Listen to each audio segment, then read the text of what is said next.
Welcome to the Journal of Biophilic Design podcast. Well, many thanks for joining us on the Journal of Biophilic Design today. We're really excited to be joined by Mary Colwell. She's an environmentalist, producer and author. I'm going to mention a bit more about what she's done shortly. But first of all, some news. We've got the second edition of Home for the Journal of Biophilic Design. It's now out. You can go onto our website, journalofbiophilicdesign.com, or on Amazon and download and buy your copies there. Many thanks for your support for those who have already bought. I have to say it's a very beautiful edition. I have got a copy here. I'm just going to show you on the screen. Look how amazingly beautiful it is, full of inspiration about homes, how we can design with nature and sustainability and bring views of nature, better acoustics, better lighting, and design with the people and the users in mind. So anyway, enough of that plug. As I said, Mary's an environmentalist, producer and author, and some of our listeners may actually already know about you through your curlew work, which I hope you're going to touch on later. Many thanks for joining us today. Really appreciate it. No, it's a pleasure to be with you. Thanks very much. But she's worked at the BBC Natural History Unit, and she's got a new book coming out called The Gathering Place, which comes out in April 2023. She walked the Camino in lockdown, and it's a spiritual look and sort of the connectivity of us and nature. She's also won the RSPB medal which is their top award for services to nature and conservation. She won that last year. She's won other awards from the BTO, WWT and others. I've got her here today because I don't know if anybody knows, but there is a new Natural History GCSE, and I've got Mary here to tell us about it, and also if potentially how you can get involved, and if you want to lobby your schools to make sure they get it on the curriculum. That's the main thing, so we get more kids engaging and connecting to nature. Could you start by telling us a little bit about yourself? What was the sort of the nugget thing that sort of got you interested in nature and wildlife and conservation? I think my first love actually was dead wildlife. Oh, surprising. No, my first love was fossils. Actually, growing up in the sort of the Staffordshire moorlands, as I did, that's where I was there from about the age of 11. Going out for walks with my dad, we often found fossils in the limestone walls, and I remember thinking they were the most wonderful things. The stories, I wanted to know what they'd seen. I wanted to know what it was like to be a shellfish in an ancient ocean. It just set every sort of neuron firing, finding fossils. But also back in the 70s and 80s, we had more wildlife then. And we had quite a biggish garden because we lived out on the outskirts of Stoke-on-Trent. And I remember hearing and seeing a lot more wildlife than we ever do today. I remember hearing cuckoos, every spring, and buddleia bushes full of butterflies, and grass snakes down in the compost, and all that kind of stuff. And so, although I would never say that I was a child naturalist, I definitely wasn't. But it was there, and it just fired me up. And that grew as I went on. And the other thing that grew alongside it was this love of the world, just because I thought it was amazing, but also the desire to tell stories about it. So I think at heart, I love stories. I love telling the stories that engage people's hearts and minds and souls in the world around them. And so putting the two together just seemed like a natural thing, and therefore going into the media. So storytelling and wonder seem to go together hand in hand, don't they? They're a hand in glove. And I think that's what fires me more than anything. That was not what I expected you to say at all. Finding dead wildlife, and it's from fossils that you've got this really innate love of the living planet around us. The earth, rocks are the pages of a book. So you can look at the earth as just one massive storybook that's telling us about ages of volcanoes and great flooding events and warm tropical seas, polar ice caps, that when the land was encased, they're called snowball earth, and pretty much of the whole planet was encased in ice. Every rock you pick up is the page of a wonderful story. And we just need to unlock that. And suddenly you're engaged on this planet that's been so dynamic and so vibrant and so full of drama and audacity. You can't help but be completely entranced by it. And we're just the last stage, or the latest stage of all that. So I don't see it as that back then and now. I just see me as part, you people listening to this, as part of that ongoing story. And what we make of our page of the book is up to us, really.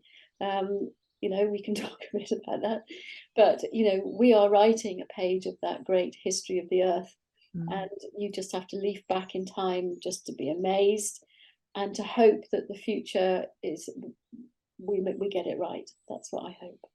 Yeah, me too. I think what you're doing and all the stories that you're writing and telling, I think, is inspiring people to think before they act, and to act in the right way, and to make the better choices ultimately.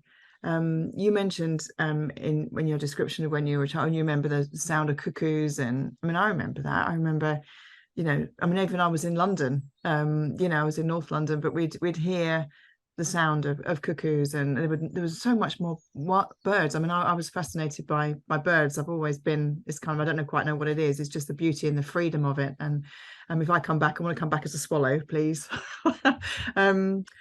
But I mean, there is such a depletion of wildlife, and in the UK alone, and it really is frightening. I mean, there's so many schools and cities and towns and estates and things are so built far removed from our natural world. I suppose what the Journal of Biophilic Design is trying to do is encourage the rationale behind why we need to build better and why we need our connection to nature. We talk about it from a psychology point of view, we talk about it from wellness, we talk about it from the physiological point of view, just our physical health. But I also love to understand how we all fit in, just like you say. And I love that when you say we're like we're just like at the moment, we're just, and I say at the moment, but we are just at the moment, we're just the last page of the book of Earth. And how we choose to write it. I think there was just such a powerful thing you said there. How on earth does the next generation stand a chance to learn about nature if they're so far removed from actually seeing it or experiencing or hearing it or smelling it or touching it? I mean, what's your greatest fear? Do you think, if the next generation doesn't understand the importance of wildlife and nature? I think the problem that we have at the moment is that the way that we've developed over my lifetime, is that we have just moved further and further and further away from nature as being just a part of our everyday lives. Now 80% of the UK lives in urban settings. So only 20% of us live in anything we call countryside. And so as that, we've shifted more into the towns and the cities. We've shifted our cultural attitudes, our language, our sense of who we are has shifted away from the natural world. So everything is happening at once. The shift towards towns, the shift in our culture is happening at the same time as what we demand from our countryside, from outside the towns and cities, from the natural world around us.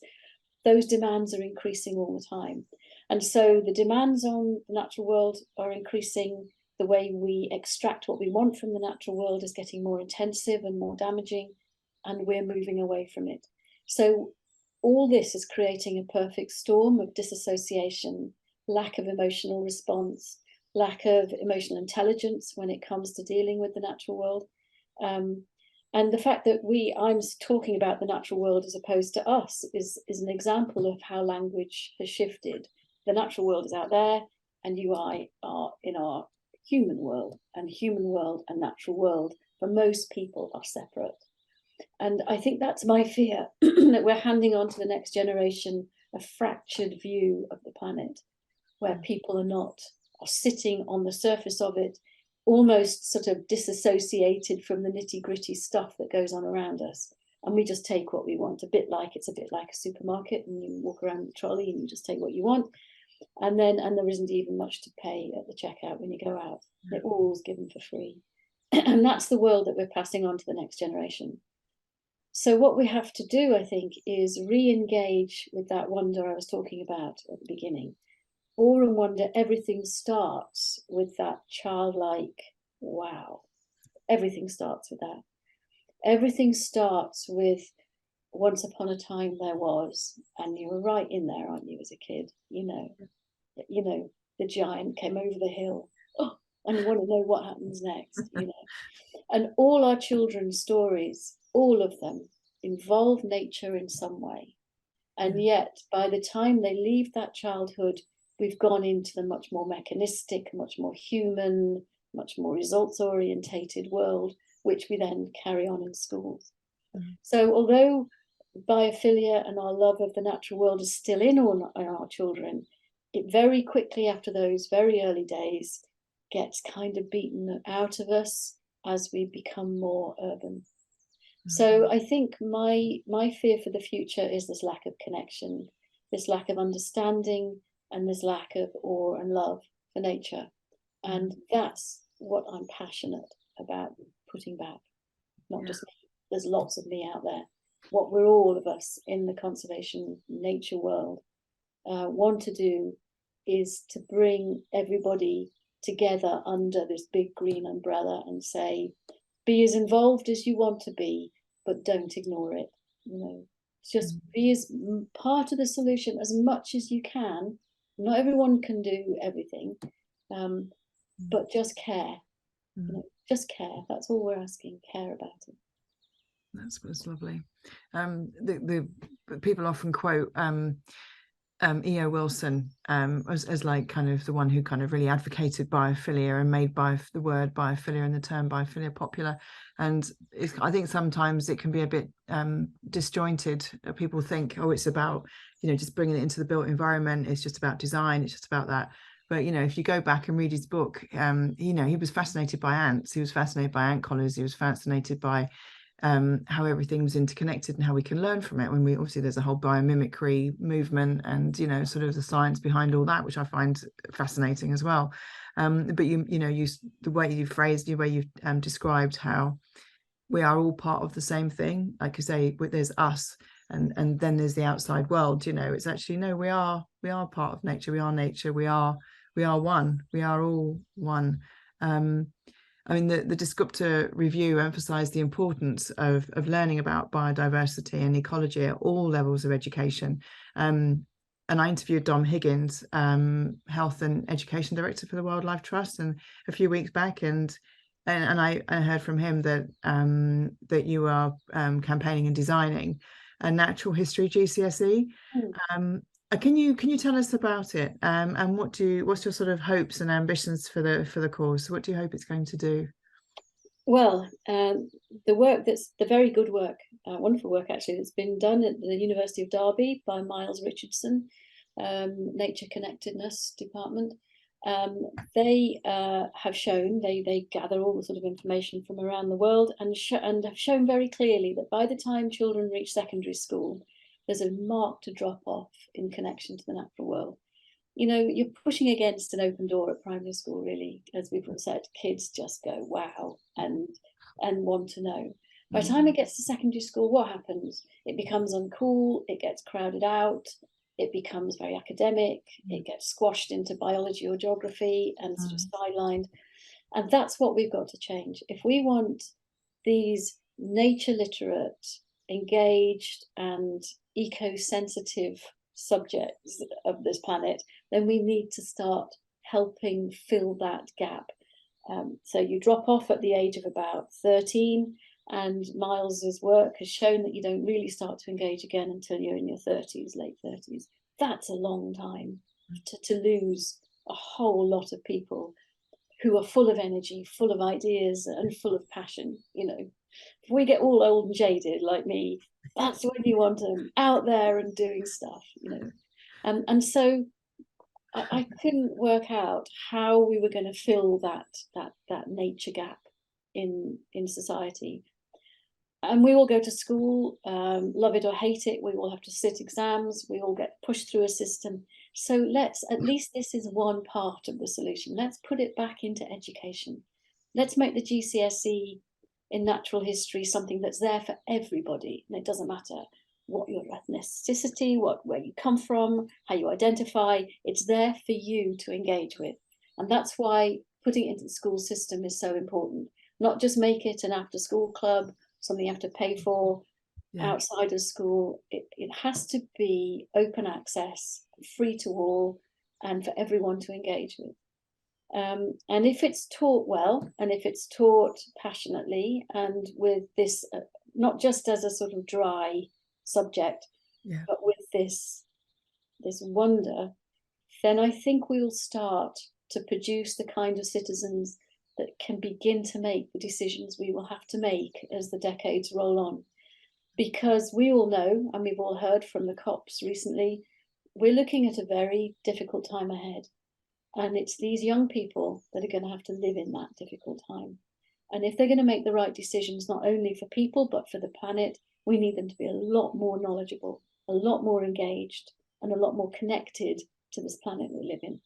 And this was just one way. I don't think it's the only way. Of course I don't. I don't think it's the silver bullet. Of course I don't. But it's something. At least it's something that says, you guys, between the age of 13 and 35, we need you. Please come on board. Fantastic. I wish I'd had it when I was at school. I mean, I was a complete academic, you know, just loved languages, loved literature, loved history, loved all that.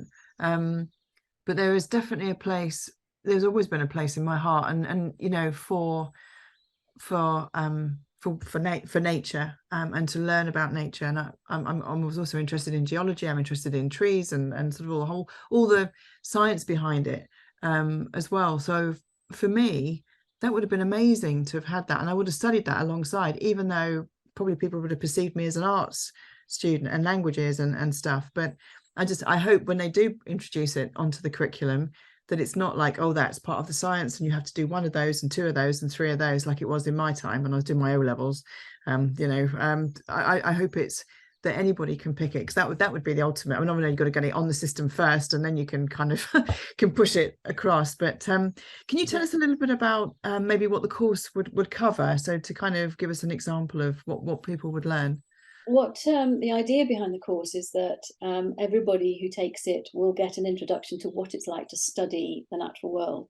So they'll be able to name and sort of identify and name, study, record, and monitor the wildlife around them. That's the kind of the core around which everything else will go. Wow. So the very heart of the GCSE in natural history is understanding the natural world on your doorstep. That's different to biology. There's a little bit of that in the biology GCSE, and there's a little bit of it in geography, but they're different subjects. They are much more about big systems and big landscapes. This is about the individual animals and plants and birds that you live with. And, you know, the awful statistics that so many kids can't name a bumblebee. They don't know what a bumblebee is. They don't know what a dandelion is. They don't know what an oak tree is. You know, they can't name these things. And so the Natural History GCSE will teach you not only to name it, to say that's an oak tree, but to know how it fits, to know what its job is, to know how it fixes soils and provides a habitat, how it interacts with the world around it, how it interacts with us. My original proposal was also how it inspired creativity, how an oak tree has inspired people to sit underneath it and write great books, how they've looked at it and written poems, how they've looked at it and thought about ancientness and rootedness and proliferation and what it is to live in a forest or a community. You know, the natural world has been the source of our creative outpourings for generations. And I wanted that to be part of the GCSE, but the Department for Education rejected it, that side of it, completely. So there's no cultural content of nature in it at all. So what's left is this connection to the animals and plants, and that's great. And how to understand what a habitat is, where things live, why they live there and they don't live over there, and how habitats make up the nature of Britain. That's what it's about. One of the sobering things that's happened over the last 50 years or so is that we use a lot less nature words in our daily lives.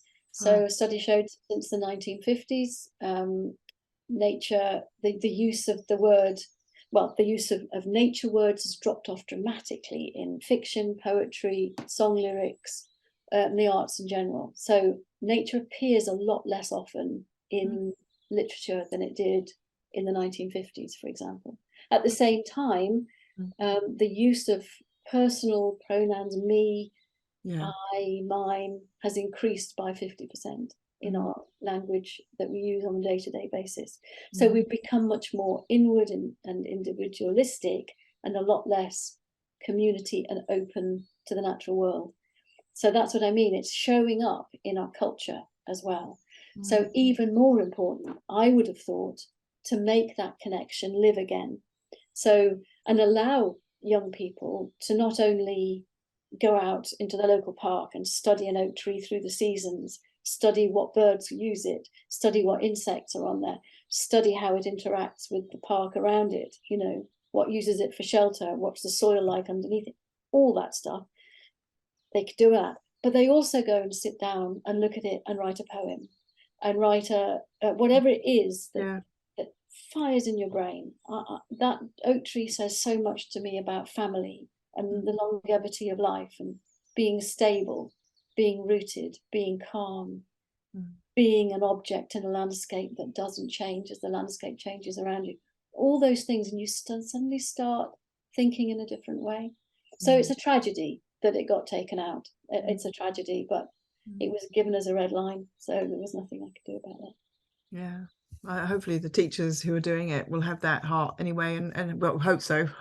You know, and they might encourage the students to take it to another level, or to do some interdisciplinary work with other teachers. Some schools might, you never know. What I'm hoping is that other subjects will start to use a lot more nature in them. So, you know, English literature could bring more nature, writing, poetry, whatever, nature connection into English literature courses, the same in languages, the same in mathematics. Why not use nature examples to do your maths with, you know, whatever. Nature is in everything. And so hopefully the GCSE will help inspire a general greening of the curriculum right across the board. There's fractals in maths in there, and there's all sorts of really.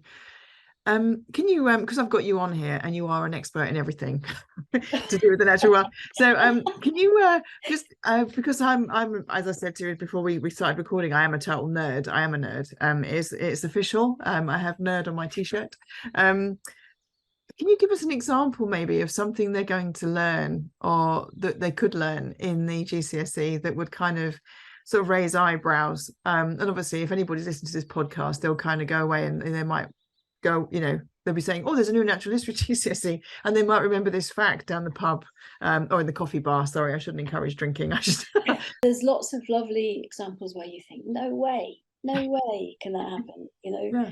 Like we used to call them cabbage white butterflies, those large white butterflies. I mean, everybody used to grow cabbages. I'm sure you might remember, you know, and they get covered in white butterfly. Always. And they might let them migrate over the North Sea.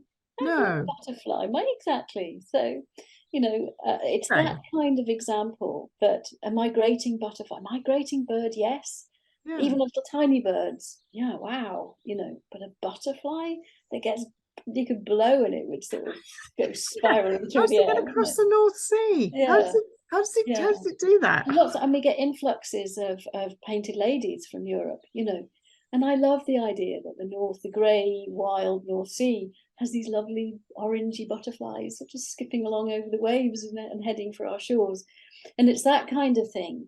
Just those little bits. I love the fact that the natural world, that a swift never lands unless it comes into the nest boxes to breed. The whole of the rest of the year, it drinks on the wing, it eats on the wing, it mates on the wing, you know, and it rides out the storms and the tempests of the planet and only lands to have its babies. How amazing is that? I mean, can you even begin to get your head around it? So the fact that even the daily lives of creatures that we are so, or should be so familiar with, just make you go, wow, all the time. So it's that kind of thing. If you look at a swift and rather than just see a black streak in the sky, you just think, I can't understand why it's not tired, you know. And the fact that we're seeing now more, we had 2 walruses now, haven't we, come ashore up in the northeast. Oh, Where's right. that come from? Right the way down south, you know, swimming through the oceans, and the albatross that lives up in the Benton Cliffs. An albatross should only be in the Southern Ocean. How has it ended up in, you know, northeast England and flying around? And they lock their wings with these great sort of hooks so that they can fly and they never get tired. And then weeks at a time they just float over stormy oceans. And I find that the whole thing just sets my brain whirling. I really do. And of course the curlew. How could I not mention curlews? You know, with that most haunting and bubbling call. That it can dip its bill into the soft soil and the end of it is moving, so it acts like a little pair of pincers and it's feeling around under the soil for little worms and grubs. The end of a curlew's bill, and other birds, rhinokinesis it's called, opens independently. So, and they're very sensitive, so they can feel for their food deep down. So that great long bill is like a great big pair of tweezers with sensitive tips. And, you know, I mean, amazing, isn't it? I never knew that. I love curlews. I never knew that. So they kind of say, so they go down and they can. I mean, they're beautiful. You see how they twist around and yeah, that's what they're doing, feeling around and going into burrows and seeing what they can grab, and then they pull it out and shake the legs off crabs. You know, they shake it so hard their legs fly off. It's mad, isn't it? Really, really, it is. I really hope that this natural history GCSE it just flies.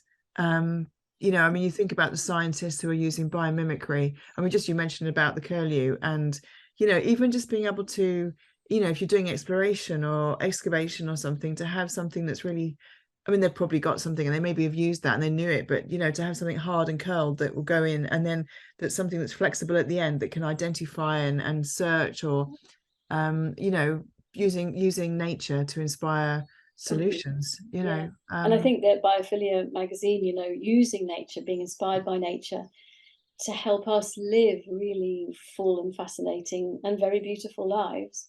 That's really, really important, because we mustn't give the impression that the future's all about hair shirts and not doing anything and, you know, not eating this and not going there. It's not about that. It's just reorientating our desires and our wonder towards what enhances all of life, not just our own. And that's why I think, you know, your magazine is really, really important. And the fact that it's beautiful is really important as well. Well, that's lovely. Thanks for saying it. I think it's probably one of the most, I think I'm proud of in my life. I think I just how it's come out and produced it just looks lovely. So yeah. So in an ideal world, then, sort of talking about biophilic design in that sort of context and bringing nature in, how would schools be designed? You know, would schools be close to nature, or would they have? I mean, I love the fact that you can have bug hotels and ponds and things in schools, but you know, how would you bring kind of nature into schools in order for natural history GCSE to really be a constant, and once they've finished in the classroom or they've gone out on the field and they've come back, you know, what elements would be ideal in a school? Well, ideally, wouldn't it? Let's wave a magic wand and let's think big. That the school playgrounds would be, the grounds around the school would be just rich in nature and available. Yes, definitely places to go and play football and whatever else you want to do, but all those edges, all those corridors, full of flowers and you know, moth traps and ponds to dip in and so on. So that it's just there. You don't have to go anywhere. You know, but you can go outside at break time and you're not sitting on some concrete, that you're sitting on something that maybe is wet and dirty, but it has something interesting in it, something very beautiful in it, something intriguing in it. You know, so that's what I'd like. I'd like schools to be little menageries, if you like, of wonder, that kids can, that as they walk to school, as they drive to school, they drive through nature, and nature just follows them right to the school door. And, you know, a lot of people, whenever I talk about this, a lot of people always, I get a comment, let's bring back the nature table, you know. I don't know whether nature tables still exist in primary schools anymore and secondary schools. Why not? You know, that would be great, because it's tactile, and we are tactile creatures. We're not really tactile. We don't have to touch things. Smell of something, the sight of something is really, really, but everything's interconnected. We are sensorial beings, and we want to use every sense that we have all day, you know, to help us make all these interesting and exciting connections, these creative connections, as well as the science, as well as the mystery, as well as the facts. It is absolutely essential that the school environment promotes an emotional connection to nature as well as it does a scientific connection. We can't just be sort of data collectors in a world.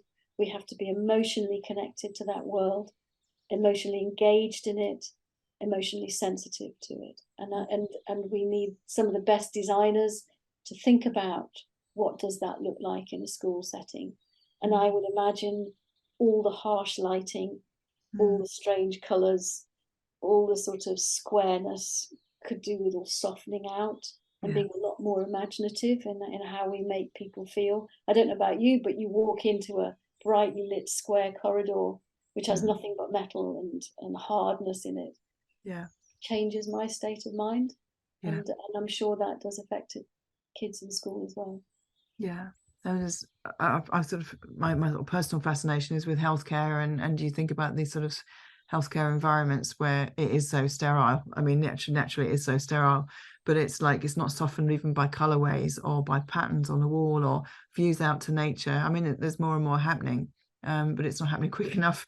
I'm trying to policy change at a government level at the minute to try and get biophilic design incorporated into the NHS, but it's a start. I'm starting, you know, but you know, I think with schools, I mean, my school, if I remember, it was okay.